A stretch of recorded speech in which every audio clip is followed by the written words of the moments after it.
So, heto na nga po mga kawan stories as we all know. Dahil nga sa pagkakatanggal ni Derrick Rose sa Memphis Grizzlies, usap-usapan nga po ng mga fans saan na nga ba ito sunod na mapupunta. Well, isa nga po sa mga matunog na pangalan ngayon ay ang Golden State Warriors. Pero ang tanong, may posibilidad nga bang lumipat ito sa Golden State at kunin siya?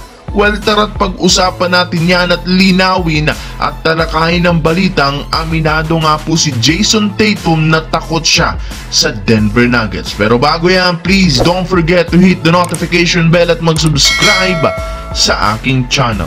Ang video ng ito ay hatid sa inyo ng 1xBet. Suportahan at manalo sa inyong paboritong kupunan sa NBA, PBA at ngayong Paris Olympics. Maaaring makakuha up to 12,000 cash bonus sa inyong first deposit gamit ang aking promo code. Pag tama prediction mo, panalo ka. Pindutin lamang ang link sa comment section at mag-register gamit ang iyong GCash account para makapag-cash in at cash out. Isang paalala, tumaya mga kawan stories ng responsable.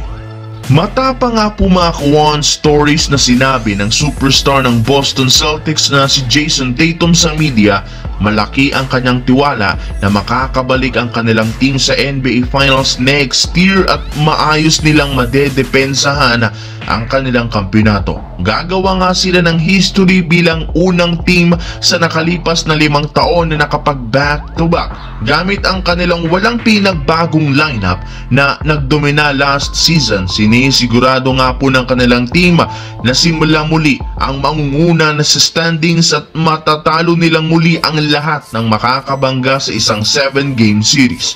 Alam nga po niya, halos lahat ng mga teams nag-improve ang lineup at tina-target silang talunin. Pero sa kabila niyan, hindi rin naman siya dito masyadong nag-aalala dahil meron rin naman nga silang sapat na experience para manalo. Sadyang mag-iiba lamang ang kanyang pakiramdam kung sakaling makatapat nila ang Denver Nuggets ni Nikola Jokic. Inamin nga po ni Tatum na natatakot pa rin siya sa Nuggets gayong naniniwala na ito lamang ang nag-iisang team na kayang makasabay sa kanila at kaya silang talunin sa playoffs. Wala nga daw sila ngayong player na kayang makapagpahinto kay Nikola Jokic kaya sigurado nga pong mahihirapan sila na talunin ang team na ito next season. Samantala, napag-usapan nga po natin mga kawan stories na matapos nga pong matanggal o ma-waive si Derrick Rose ng Memphis Grizzlies, tuluyan na nga itong isang ganap na free agent at dahil sa ilang linggo lamang ang natitira bago magsimula ang regular season,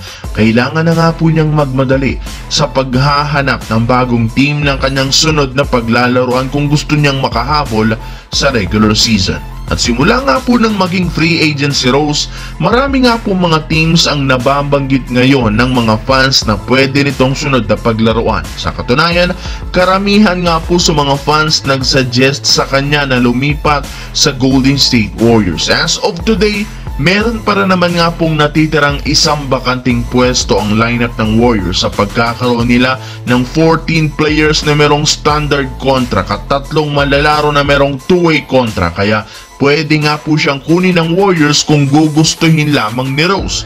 Since umalis dito si Chris Paul, maaari nga pong kunin ni Derrick Rose ang pwesto nito bilang isang backup point guard na siyang mangunguna sa kanilang bench pagdating sa scoring at playmaking. Sa tuwing out, si Stephen Curry sa kanilang lineup. Ang tanong, kukunin nga ba siya o hindi?